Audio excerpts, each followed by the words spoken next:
So I'm happy to share a little bit about the tradition that I come from and what it's about. I'll say that when I was younger, growing up in Texas, um, when people would ask, why do you wear that? Or why do you look that way? Or why don't you cut your beard? My response then was to give basic information about the history of our religion, right? Like the rules, where it comes from geographically, and I'm happy to share some of that. But part of what I've learned is what really draws me to the tradition is actually the teachings, and that's where I'd want to begin.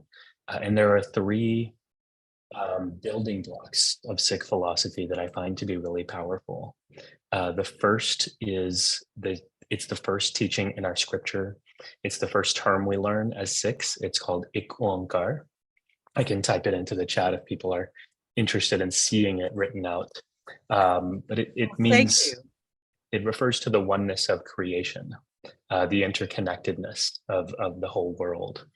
And part of the corollary there is if everyone is interconnected, if we all are derived from the same divine spirit, then there's no place for discrimination. There's no place for hierarchy. There's no place for supremacy. One of the lines that we say every night when we go to sleep, I just sang it to my girls as I was putting them to bed, is Sab mein jot, jot hai soi, tisde chanan sab mein chana hui.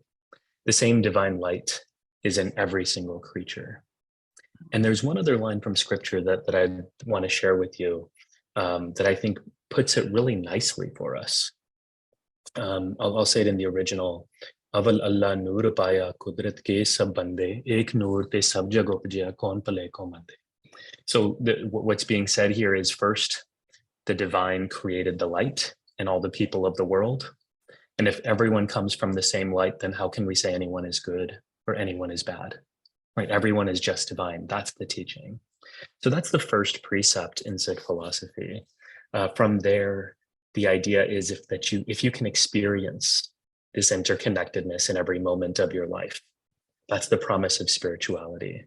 That is what we describe as love. So the second building block in Sikh teachings is love. And our philosophy is that this is both the goal of life, to live a life of connectedness, of love, so that we are constantly feeling that we are in relationship with the world. And the other part of the teaching is the practice of achieving that goal is to live with love every day. So love is the second building block. And then the third that I'll offer, and then I'll pass it back to you, Diana. The third teaching is that if you feel connected to the world, and if you love the people around you, then the natural impulse is service. When you love someone, you are moved to action, to help them, to reduce their suffering, to make their lives better. In our tradition, we use the word seva. I would describe it as love-inspired service that is oriented towards justice.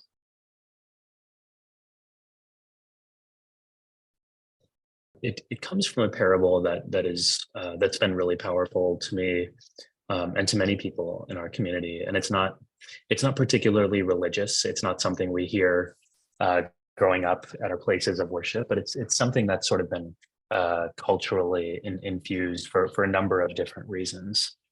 But it's a parable about a lantern, and it's a bunch of lanterns that are all together, and they see the sun starting to set in the evening, and they're scared, and they don't know what to do. They know darkness is coming, and they're worried about the darkness. What's going to happen to them?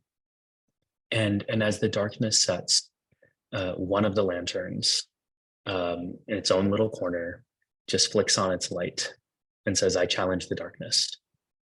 And it has no expectation of, what would come next. It just looks within and says, what do I have to give? What's possible for me to do? And as it flicks on its light, and as other lanterns start to see the light of this lantern, they decide to do the same thing. They're inspired by what they see, and they turn on their lights, and they all together are able to challenge the darkness. And and for me, it's a really simple, it's a simple story, right? Like it's there's nothing so complicated about it, but I find it to be so profound as we think about what feels like the enveloping darkness of our world. I mean, the past 5, 6 years have just felt like things are getting worse and worse, and it feels so easy to give up. Despair is always looming, and to know that we have something inside of us that we can bring forward, and as we do so, that we might inspire others to join us. It's just been such a godsend for me as a teaching, and so it's why I brought it to the front of the book. I thought it might be powerful for others too.